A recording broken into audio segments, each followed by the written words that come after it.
제가 공부는 북한에서부터 좀 공부파였어요. 네. 그 하나원에서 저희 막 많은 거 가르쳐 주잖아요. 저는 회계에 꽂혔었어요. 그때 천안 직업전문학교에서 키가 작으신 좀 나이 드신 남자쌤이 와서 강의를 하셨는데 네. 귀에 쏙쏙 박혔어요. 그리고 우리 하나원에 나갈 때 시험을 치잖아요. 네. 제가 거기서 1등을 노렸는데 3등 했어요. 아, 그래요? 상을 못 받으셨겠네요. 맞아. 그래서 너무 억울해가지고 그때 막 씩씩대던 그 기억이 나요. 상에 대한 욕심이 일단 있으셨네요. 있었어요. 아, 그러면 우리가 하나원에 나와서 또 이쯤 해가지고 집을 선택을 해야 되는 상황입니다. 우리 채하나 씨는 그럼 집을 처음에 받았을 때 어디로 받으셨나요? 집을 제가 다 서울 경기권을 원하잖아요. 그쵸. 그래서 서울과 경기도는 이제 좀 경쟁이 치열하다고 들었어요. 그래서 저는 어디를 할까 고민을 엄청 많이 했어요. 제가 그때 중국에서 한국 목사님을 만났었는데 제가 그 비행기 티켓을 봤었던 것 같아요. 근데 네. 거기 청주 공항이라고 적혀 있었어. 네, 네. 근데 저는 그분이 청주에 사시는 줄 알고 아, 난 그럼 청주에 가야겠다. 아이고, 이렇게 단순하게 결정을 내렸군요. 그래서요. 아는 분 한 명이라도 있으면 나한테 너무 좋은 거니까 네. 그래서 청주를 딱 선택을 했는데 청주에 집이 6개가 나왔는데 네. 신청한 인원이 5명이었어요. 네. 그러니까 저는 경쟁이 없이 추첨이 없이 그냥 청주에 딱 받은 거예요. 아. 받고 하나원 퇴소하는 날 탈북민 담당 하나센터 선생님들이 와서 이제 데리고 가잖아요. 근데 안성에서 청주까지 엄청 가깝더라고요. 네. 1시간 좀 안 걸렸나? 그렇게 해서 제 집이라고 딱 갔죠? 딱 갔죠. 가니까 어떻던가요? 몇 층이었습니까? 1층이었어요. 그게 15층 아파트였거든요. 아, 1층이면 사실 네. 만족감은 높았겠네요, 처음에는. 저는 너무 싫었어요. 왜요? 고층에 살고 싶었거든요. 아, 저랑 또 딴판이네요. 그래서 1층을 딱 받았는데 제가 첫 입주였어요. 그럼 새 아파트 가신 거예요? 새 아파트였고 국민임대 새 아파트였고 그 구석구석 이렇게 톱밥에 깔려서 청소를 해야 하는 그런 상황이네요. 상황이어서 엄청 깨끗하고 일단 그 느낌이 아, 내 집이구나. 내 인생에 처음 내 집을 가져오는구나. 그때는 그게 내 집인 줄 알았어요. 네, 여러분 자꾸 탈북민들이 임대 아파트에 네. 들어간 거 집을 공짜로 준다라고 하는데 네, 저희가 그냥 그런 국가에서 게. 임대를 주는 그 임대를 해서 주는 거고 우리가 월세를 내면 사는 거지. 이 아파트는 너희 명의로 됐다라는 이 집 한 채 주는 건 아닙니다. 근데 보통 그렇게 오해하시고 너희는 집도 주고 좋겠다라고 아니에요. 하시는 분들이 있던데 아니라는 걸 말씀드립니다. 네. 새 아파트 가니까 또 뭐가 좀 눈에 띄고 좋았나요? 그리고 옆에 동에 이제 같은 기수 가족이 이제 살게 됐어요. 아, 아는 사람이 있네? 이게 좋았고 청소를 했는데 몽둥이를 휘둘러도 걸릴 게 하나도 없는 거예요. 없잖아요, 정말 빈집. 그게 그때 17평이었는데 큰 거 받으셨네요. 네, 저는 큰 거 받았어요. 그리고 지금 정말로 깔끔했고 주방이랑 거실 정리정돈이 이제 딱 네모나게 각지게 딱 되어 있었는데 청소하고 작은 방에 자려고 딱 누웠는데 그때부터 고독감이 밀려오는 거예요. 네. 하나원에서는 솔직히 시끌벅적하잖아요. 저희 뭐 기수들끼리 막 떠들고 해주는 밥 먹고 좋죠. 주는 옷 입고 네. 막 이렇게 막 웃고 떠들다가 처음으로 저 혼자 지내는 거잖아요. 네. 와, 외롭네. 아. 고독하네. 그거 처음 알았어요, 저. 저는 이제 고향이 시골이잖아요.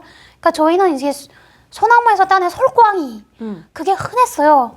근데 웃긴 게 뭐냐면 북한은 이제 다 성냥 쓰다가 뭐 라이터 라이터. 쓰고 막 이렇게 했는데 왜 저희 집에는 항상 성냥이 떨어지고 라이터가 떨어지는 거예요. 그것도 가능하면 그래서- 없는 거죠. 그래서 아침이면 북한은 새벽 5시에 일어나는 게 룰인데 먼저 일어나서 불이 없어서 아궁이에 불을 못 지피고 있는 거예요. 그럼 이제 옆집에서 이렇게 일어나길 기다렸다가 쭈뼛쭈뼛하게 가서 할머니 저 불 붙이러 왔어요. 그러면 할머니가 그 아궁이에서 솔강에다 불을 확 이렇게 짚어주면서 성냥은 준비하고 살아라. 성냥이 없으면 뭐 앞으로 시집가서 궁하게 산다더라 막 이렇게. 근데 집에 딱 들어가니까 아궁이가 없네? 아파트인데 어떻게 아궁이가 없을 수가 있지? 그렇죠. 저 북한에선 상상도 안 되는 그쵸. 왜 아궁이가 없을까? 어디다 봐봐 거예요. 막 이렇게. 네, 그렇게 했던 것 같아요. 저는 중국에서도 저희가 뭐 잘 사는 집에 팔려고 가나요? 못 사는 집에 팔려고 갔기 때문에 겨울에 한 달에 한 번씩 목욕탕에 가서 애들 데리고 목욕을 했고 여름에는 그 중국에서 막 판자로 막 이렇게 지어놔가지고 위에다 물주머니에 올려놔서 아, 북한이네?